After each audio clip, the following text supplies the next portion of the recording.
आज आपण सुरुवात करणार आहोत ग्लॅन्ज्युलार एपिथेलियम पासून. ग्लॅन्ज्युलार एपिथेलियम मध्ये पहिला पॉइंट आपण बघणार आहोत स्ट्रक्चर. सेल्स मे बी क्युबायडल और कॉलमनार इन शेप. सेलचा शेप हा क्युबायडल किंवा कॉलमनार दोन्ही प्रकारचा असू शकतो.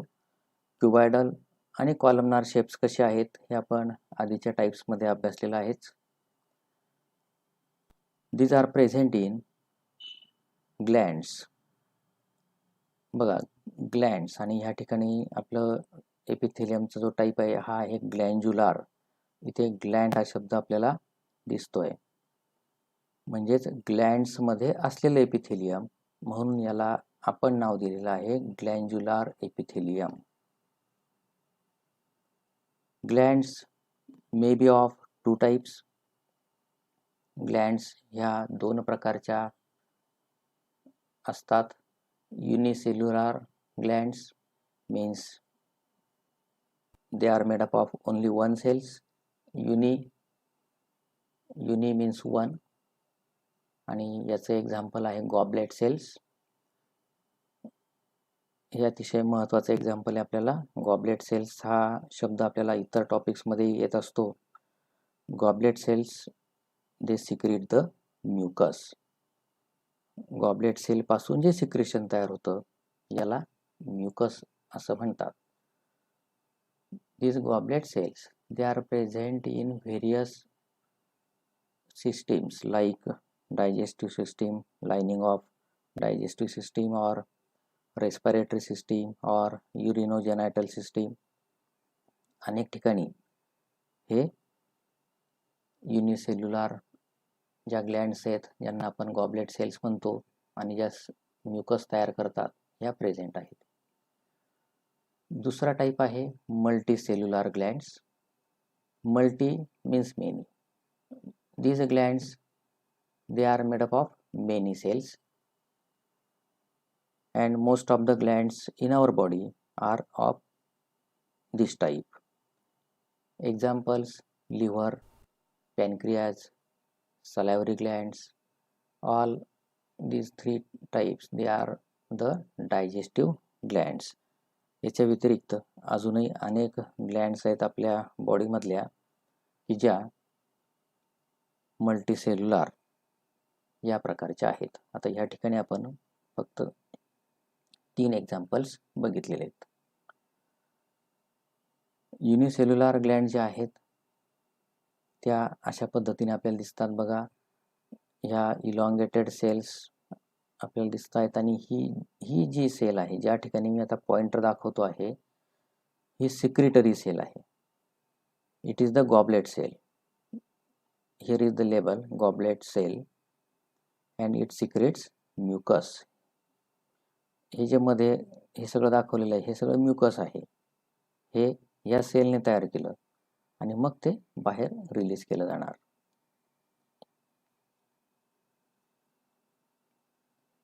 Types of glands. On the basis of mode of release of their secretions, glands can be divided into two types. ग्लँडचे पुन्हा 2 टाइप्स पडतात. मात्र हे टाइप्स करताना आपण विचारात घेतलेली जी गोष्ट आहे ती म्हणजे त्या ग्लँडपासून जे सिक्रेशन तयार होतं हे कशा पद्धतीने रिलीज केलं जातं, म्हणजे बाहेर टाकलं जातं, याच्यावर डिपेंड हे 2 टाइप्स आहेत. या टाइप्सचे नाव आहेत एक्झोक्राइन ग्लँड्स अँड एंडोक्राइन ग्लँड्स. आपण थोडक्यात मिनिंग यांचा बघू. ही बेसिक कन्सेप्ट आहे, आपल्याला याचा मिनिंग माहीत पाहिजे. ॲक्च्युली एक्झाममध्ये हे विचारलं जाणार नाही, मात्र बेसिक कन्सेप्ट म्हणून आपल्याला ह्या गोष्टी माहीत असणं गरजेचं असतं. एक्झोक्राइन ग्लँड जे असतात दे हॅव ए डक्ट. यांना डक्ट असतो, म्हणजे त्यांच्यामध्ये जे सिक्रेशन तयार होतं हे डक्ट मार्फत वाहून नेलं जातं, कंडक्ट केलं जातं. Their secretion is carried out by the duct. And these are the examples of exocrine glands, liver, pancreas, salivary glands, mammary glands, tear glands etcetera.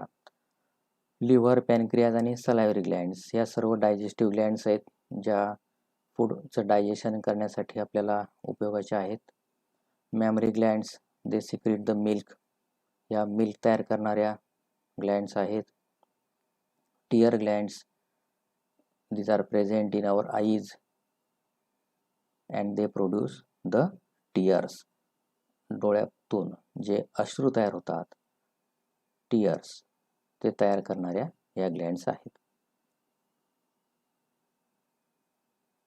आता आपण एंडोक्राइन ग्लँडचं मिनिंग बघूया. These glands, they do not have duct. यांना duct नसतो. मग आता यांच्यामध्ये जे secretion तयार होईल हे कशा पद्धतीने वाहून नेलं जाणार? Their secretion is directly discharged into the blood.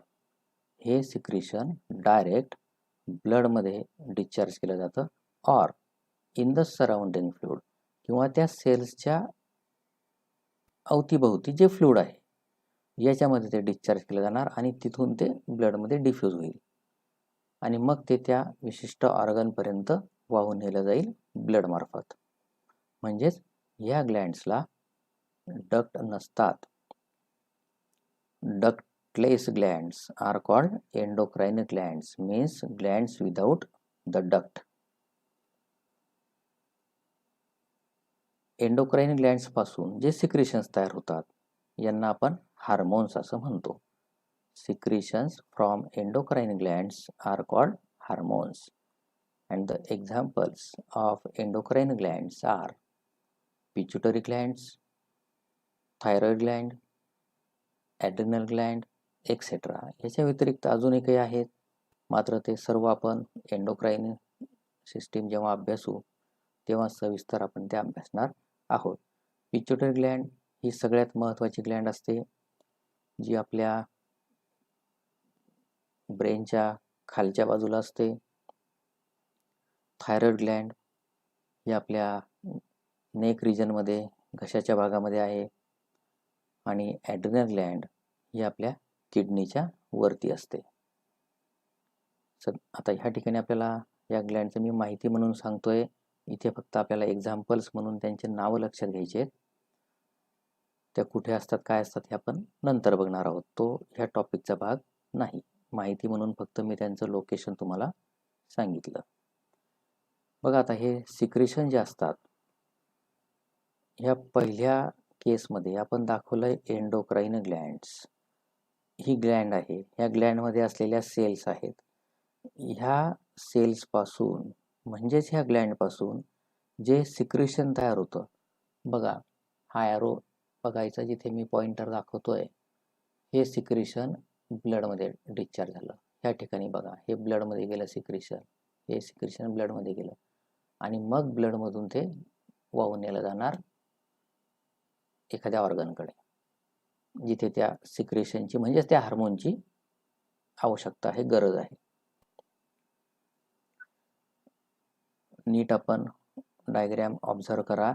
ह्या ग्लँडमध्ये असलेल्या सेल्स म्हणजेच ही ग्लँडमधून जे सिक्रेशन तयार झालं ते ह्या पद्धतीने ब्लडमध्ये डिस्चार्ज केलं गेलं. ह्या ग्लँडला कोणत्याही प्रकारचा डक्ट नाही. आता आपण ही दुसरी केस बघूया. इथे आहे एक्झोक्राइन ग्लँड्स. ही आहे एक्झोक्राइन ग्लँड, ही त्याच्या भोवती असलेली ब्लड व्हेसल, ह्या ग्लँडमध्ये असलेल्या सेल्स, ह्या सगळ्या सेल्स आहेत. ह्या सेलपासून सिक्रेशन तयार झालं ते ह्या ठिकाणी आलं बघा, इथे जिथे मी आता ॲरो दाखवतो आहे, कर्सर दाखवतोय, ह्या ठिकाणी हे सिक्रेशन, ह्या ठिकाणी हे सिक्रेशन जमा होणार. ते डायरेक्ट ब्लडमध्ये गेलेलं नाही. ब्लड बघा आलं तसंच त्याच डायरेक्शनने ते जाताना आपल्याला दिसतंय. आणि हे जे सिक्रेशन आहे हे मग ह्या पुढच्या डायरेक्शनला आणलं गेलंय. इथे हा डक्ट आहे बघा, हा डक्ट आहे, हा एवढा सगळा डक्ट. म्हणजे हे सिक्रेशन कुठून वाहून नेलं गेलं? डक्टमधून. फरक महत्त्वाचा काय मग दोन्ही प्रकारच्या ग्लँडमध्ये? एंडोक्राइन ग्लँडमध्ये डक्ट नाहीत, एक्झोक्राइन ग्लँडमध्ये डक्ट प्रेझेंट आहेत. आणि मग डक्ट असल्यामुळे किंवा नसल्यामुळे ते सिक्रेशन्स कसे वाहून नेले जातात ते आपण या डायग्रॅमच्या सहाय्याने पुन्हा एक्सप्लेन केलं. ह्या डायग्रॅम्स आपल्याला कन्सेप्ट क्लिअर होण्यासाठीच्या आहेत, आपल्याला त्या स्केच करण्याची आवश्यकता नाही.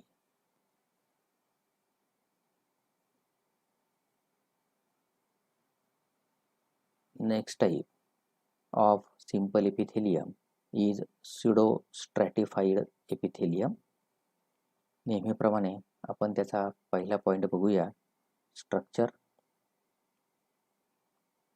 Cells are unequal in size. ह्या सेल्सचं वैशिष्ट्य म्हणजे ह्या सेल्स अनइक्वल साईजच्या आहेत. म्हणजेच ह्या टिश्यूमध्ये ज्या सेल आहेत काही लहान आकाराच्या असतील, काही मोठ्या आकाराच्या असतील, आणि त्याच्यामुळेच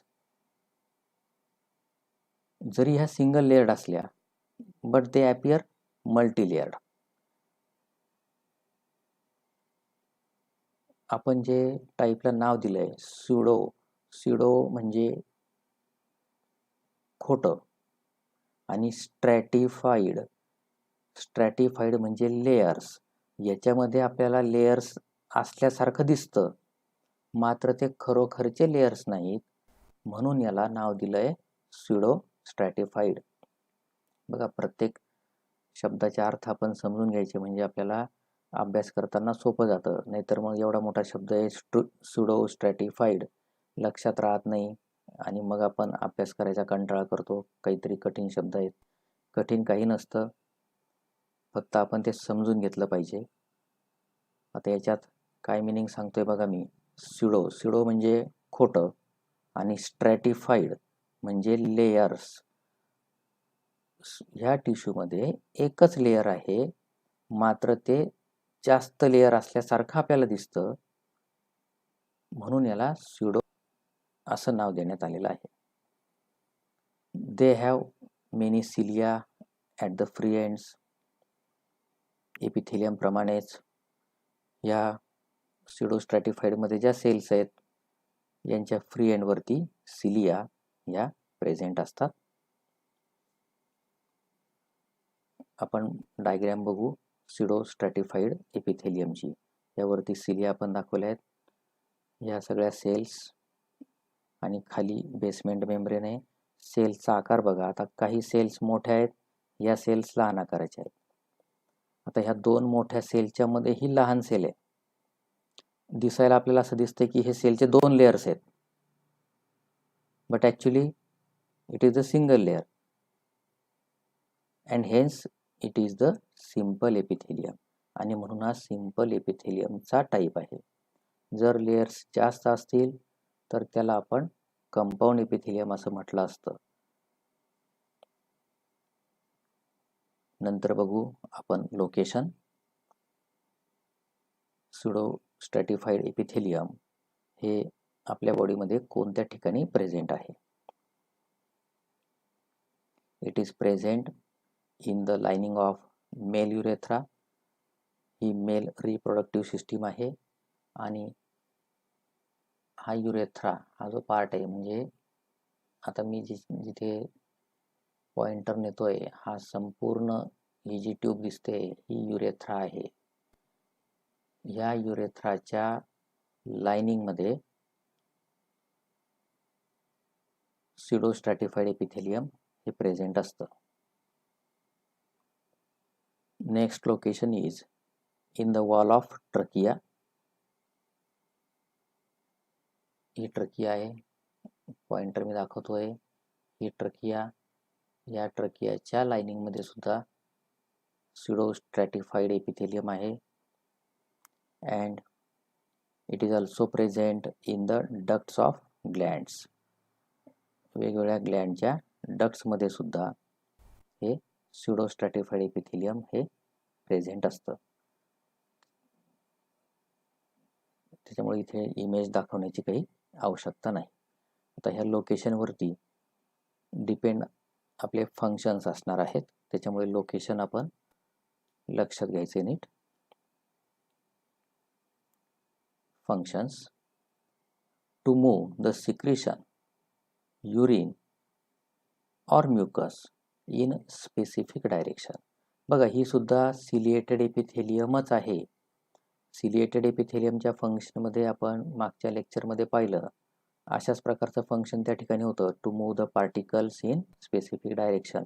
इथे तेच फंक्शन आहे, फक्त त्या ठिकाणी जो सेलचा आकार होता त्या इक्वल साईजच्या सेल्स होत्या आणि ह्या अनइक्वल साईजच्या आहेत. बाकी दोघांमध्ये फंक्शनमध्ये कुठलाही फरक नाही. जर मेल युरेथ्रामध्ये हे असेल स्युडोस्ट्रॅटिफाईड एपिथेलियम, तर हे कोणाला मूव्ह करण्याचं काम करेल? युरिनला. ग्लँड्समध्ये असेल डक्ट ऑफ ग्लँड, तर कोणाला स्पेसिफिक डायरेक्शनने मूव्ह करण्याचं काम करेल? ह्या सिक्रिशनला. किंवा ट्रकियामध्ये असेल तर कोणाला मूव्ह करेल? म्युकसला, वरच्या दिशेने.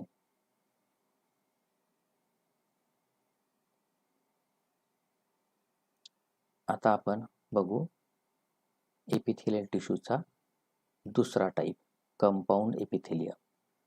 एपिथेलियल टिश्यूला सुरुवात करतानाच आपण हे 2 पॉईंट बघितले होते. Epithelial tissue is of 2 types, simple and compound.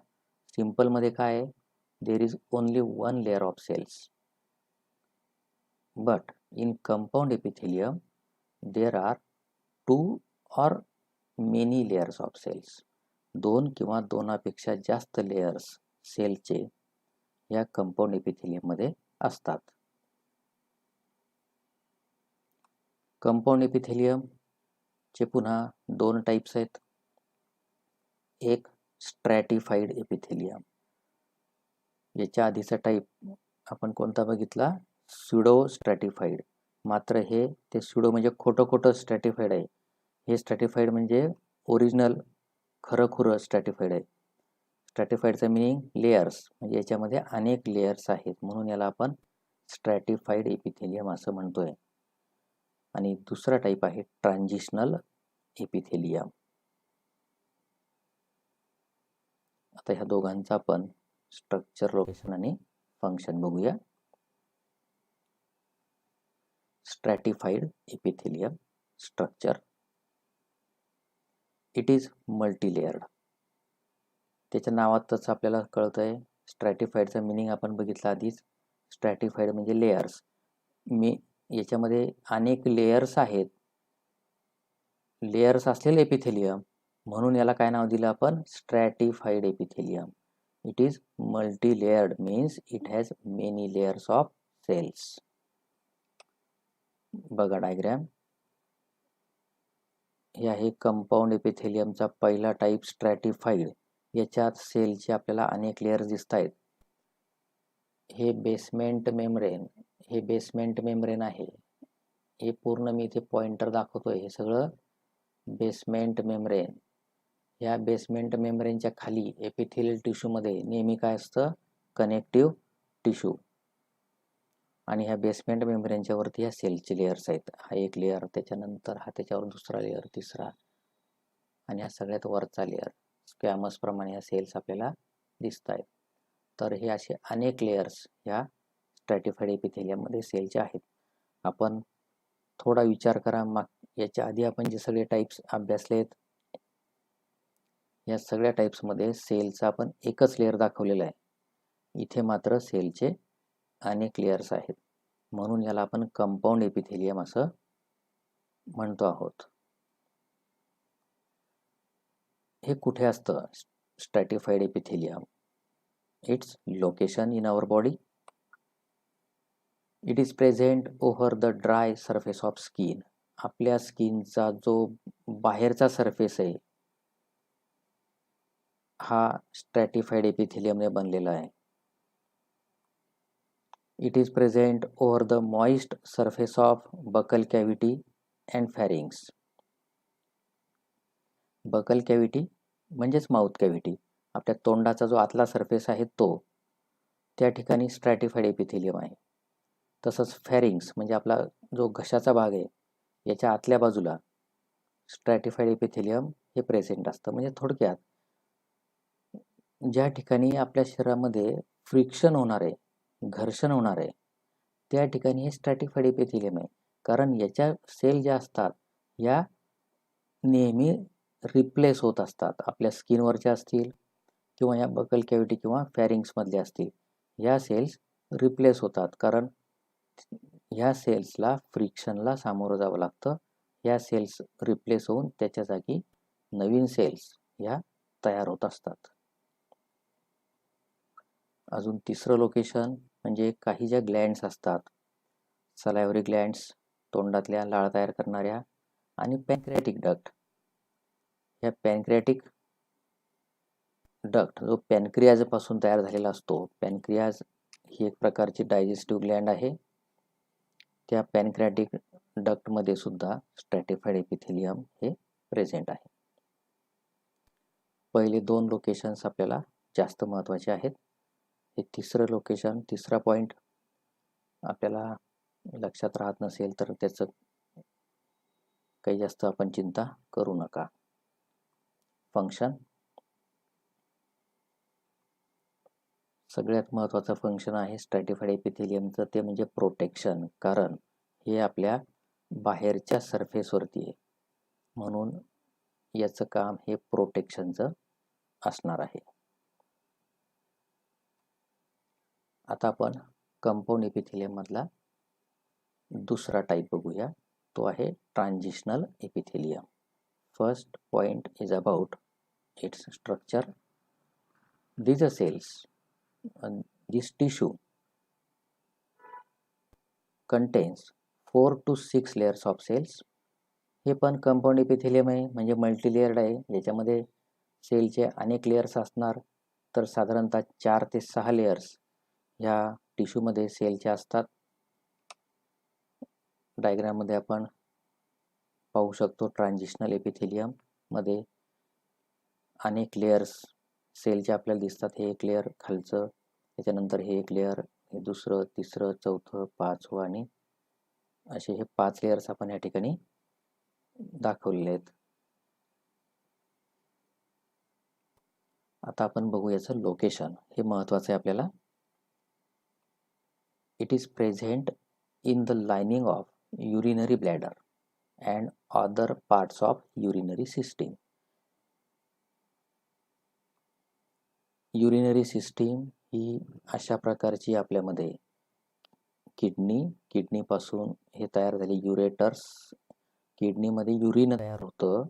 ही किडनीपासून जे युरिन तयार होईल ते खालच्या दिशेने वाहून आणलं जातं. कोणामार्फत?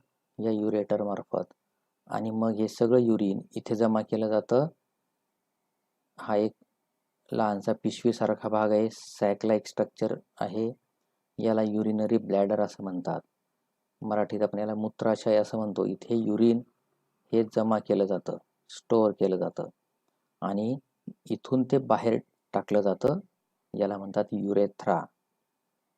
मागे एकदा आपण शब्द बघितला युरेथ्रा, मेल युरेथ्रा, जो युरिन वाहून नेतो बाहेर.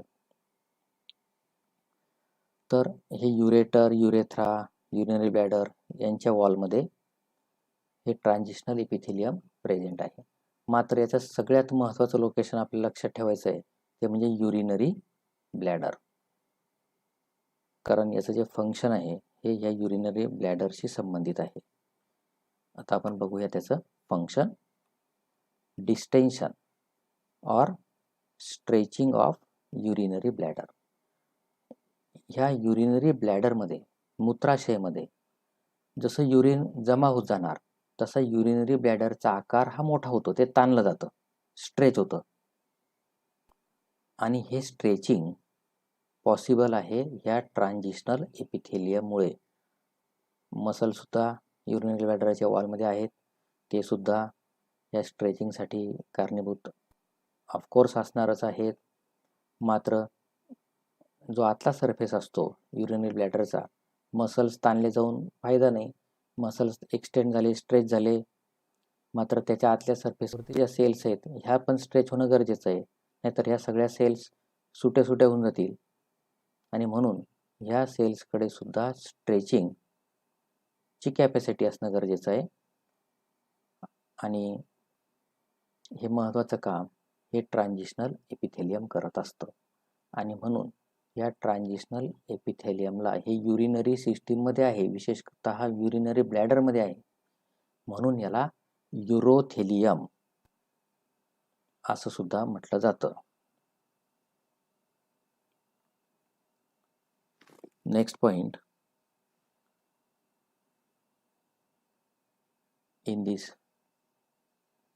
tissue is the cell junctions. हा एपिथेलियल टिश्यूशी संबंधितच भाग आहे. बघा, ह्या ठिकाणी आपण एपिथेलियल टिश्यू ज्या आहेत सर्व प्रकारच्या ह्या पूर्ण केल्या आहेत त्यांचा अभ्यास. Simple epithelial, compound epithelium. सिंपलमध्ये आपण 6 टाईप बघितले, कंपाऊंडमध्ये आपण 2 टाईप बघितले. सर्वांचं स्ट्रक्चर, फंक्शन आणि लोकेशन आपण बघितलं. फक्त आपण ग्लँड्युलर एपिथेलियममध्ये लोकेशन ऑफकोर्स सगळ्या ग्लँडमध्ये ते आहे म्हणून लोकेशन सेपरेट असं मी काही दिलं नाही आणि फंक्शनही स्वतंत्र दिलं नाही, कारण ग्लँडमध्ये म्हणजे त्याचं काम सिक्रिशन हे असणार आहे. बघा, हा एक महत्त्वाचा टॉपिक आहे आपल्याला MCQच्या दृष्टीने, सेल जंक्शन्स. छोटासा टॉपिक आहे, मात्र बऱ्याच वेळेला आपण असे लहान टॉपिक्स निग्लेक्ट करतो, यांच्याकडे लक्ष देत नाही आणि याच्यावरती जर प्रश्न विचारला गेला तर मात्र आपलं मोठं नुकसान होतं आणि म्हणून केअरफुली आपण हा टॉपिक समजून घ्या. अतिशय सिंपल आणि शॉर्ट टॉपिक आहे. सेल जंक्शन म्हणजे काय? जंक्शन म्हणजे जोडणे, सेल्सला जोडणारा भाग, याला काय म्हणणार आपण? Cell junction. Cells of animal tissues are joined to each other by cell junction. Cells एकमेकांना जोडल्या जातात, त्याला आपण म्हणतो सेल जंक्शन. आणि हा टॉपिक सेल जंक्शन्स हे एपिथेलियल टिश्यूसाठी अधिक महत्त्वाचे, कारण ह्या ठिकाणच्या ज्या सेल्स असतात ह्या कॉम्पॅक्टली अरेंज्ड आहेत, एकमेकांना खेटून ते आहेत, जवळजवळ आहेत.